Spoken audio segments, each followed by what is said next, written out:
Libur panjang 28 hingga 30 Oktober mendatang dikhawatirkan menjadi klaster baru penyebaran COVID-19. Pemerintah menghimbau masyarakat tidak mudik maupun berlibur ke tempat-tempat wisata pada libur panjang minggu ini. Dan untuk membahas potensi penyebaran COVID-19 pada libur panjang pekan ini melalui sambungan telepon sudah ada Ibu Mas Dalida Pane, Ketua Bidang Pengembangan Profesi Perhimpunan Ahli Epidemiologi Indonesia atau PAEI. Selamat siang Ibu Mas Dalina.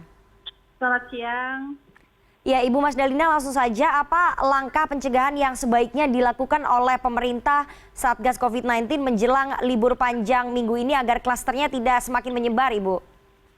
Ya, yang pasti tentu aktivasi dan meningkatkan kinerja dari seluruh satuan tugas pengendalian COVID dalam menghadapi libur panjang ini. Artinya kalau biasanya bekerja rutin seperti biasa, tentu eskalasi pekerjaan harus ditingkatkan pada masa libur 5 hari ke depan ini ya.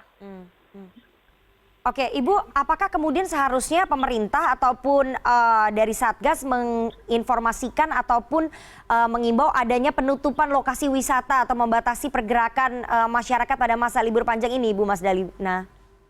Ya, tentu sulit untuk melakukan penutupan tempat-tempat wisata karena salah satu tujuan pemerintah juga menyeimbangkan antara ekonomi dengan kesehatan. Tentu yang harus dilakukan adalah bagaimana protokol kesehatan di tempat-tempat wisata itu dilaksanakan dengan disiplin. Artinya tidak ada kerumunan, kemudian juga kapasitas dari tempat-tempat wisata mestinya hanya setengah ya dari kapasitas yang ada. Jadi tempat wisata juga menjadi lebih nyaman bagi pengunjung. Tetapi yang terutama adalah 3 hal yang harus diperhatikan.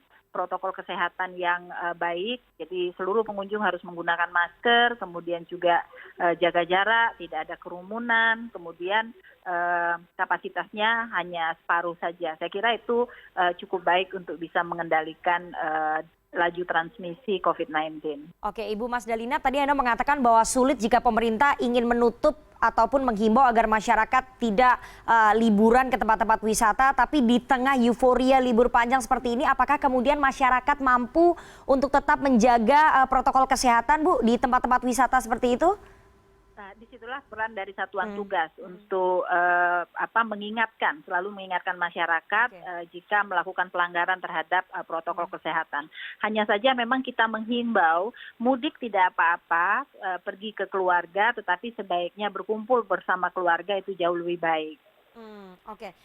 Tingkat kesadaran masyarakat kalau dinilai saat ini sudah semakin menurun karena kalau kita lihat pembelian tiket ini semakin meningkat di masa liburan yang akan berlangsung pada pekan ini, Ibu. Artinya masyarakat sudah mulai abai begitu?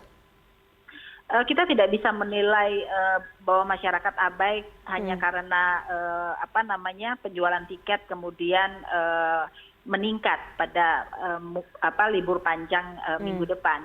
Karena ini terkait dengan supply and demand. Masyarakat juga membutuhkan libur untuk berkunjung ke keluarganya atau ke tempat-tempat wisata. Tetapi memang ini sudah terlalu lama ya, 8 bulan hampir masyarakat kita sudah mengikuti. Saya pikir mereka juga sudah ikuti hampir semua protokol, tapi kemudian pengendalian kita sampai hari ini belum menunjukkan titik baik ya.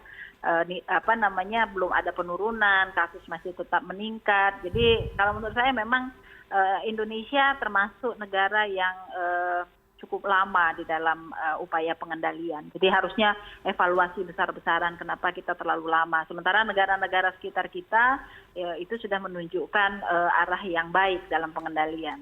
Oke, banyak masyarakat yang beranggapan bepergian atau liburan seperti staycation di hotel ataupun pergi ke alam, outdoor activity itu dianggap aman, Ibu, dari COVID-19. Seberapa aman sebetulnya kalau menurut Anda, Ibu Mas Dalina?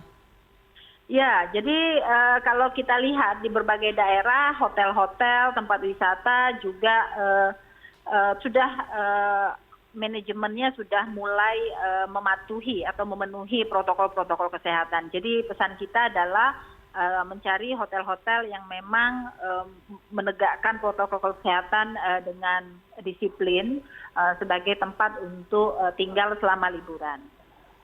Oke, tapi kalau kita melihat angka penyebaran COVID di Indonesia secara keseluruhan yang belum menunjukkan penurunan, apakah kemudian Ibu sebagai epidemiolog mengkhawatirkan bahwa libur panjang ini akan memperparah penyebaran, semakin meningkat begitu angka kasus positifnya, Ibu, menciptakan klaster baru?